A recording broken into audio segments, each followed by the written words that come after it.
And that's my best Ed Ruscha. Don Bachardy's Santa Monica home is saturated with memories. And these watercolors are by Chris's father.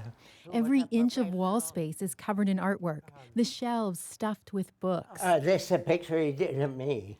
The house holds his past, his 33-year relationship with British writer Christopher Isherwood, and artwork he's collected through trading portraits. In the painting, Chris is on the left, looking straight ahead. Bachardy says it was Isherwood who convinced him early on to start drawing people. It all came from him. I would never have become an artist if I hadn't met him. After Isherwood died in 1986, Bachardy started sleeping here in his old writing room. Isherwood's novel Goodbye to Berlin was the basis of the musical Cabaret. Bye, mein Lieber. He also wrote the novel A Single Man. Bachardy still paints every day in a studio above the house, this same spot where thousands of cultural figures have sat for him. Actors, writers, directors, some dating back to the 50s. A portrait of Jerry Brown hangs on the studio wall. It's all about the face, says Bachardy, who grew up in L.A. going to movies with his mother. I think I just got, at a very early age, looking at those giant close-ups of people, I got interested in faces and how revealing they are. He started drawing actors from photographs, but those were all retouched. Having someone sit for him was better. He could see lines and creases.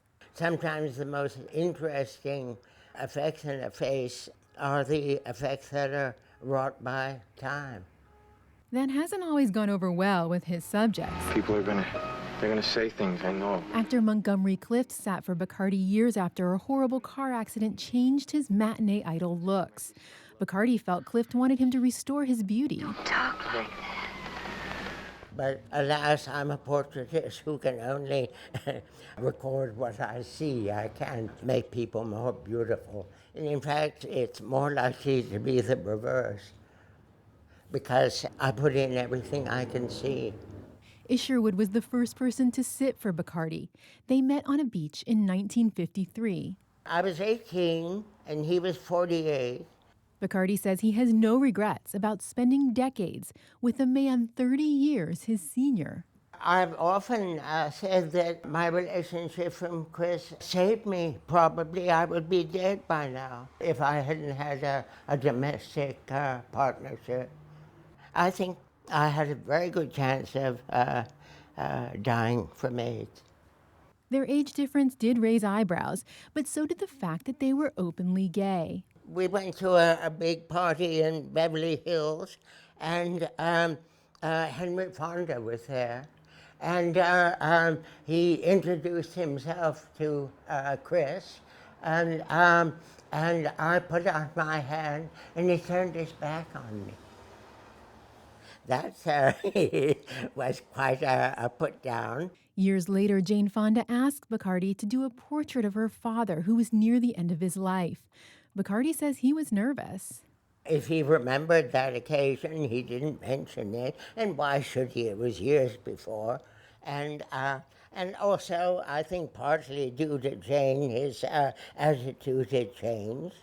And he sat as well for me as anybody ever sat. Bachardy guesses he's made over 10,000 portraits in his life. 25 of those will be on view in San Diego at the Southwestern College Art Gallery. The only time he stopped working was in the 6 months leading up to Isherwood's death. Bachardy canceled all of his sittings. He only drew Isherwood. Sometimes, even in the last weeks when he was often almost delirious or sleeping or very vague, occasionally he would really come to himself and be alive like he had been.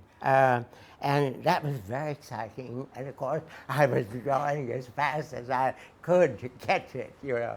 Bachardy did 447 drawings of Isherwood in those 6 months. Here I was looking at this man I'd known all those years so intimately and identifying with him to the point that it seemed like dying was something we were doing together. And the result is I'm not nearly as frightened of my own death because of that experience. Angela Carone, KPBS News.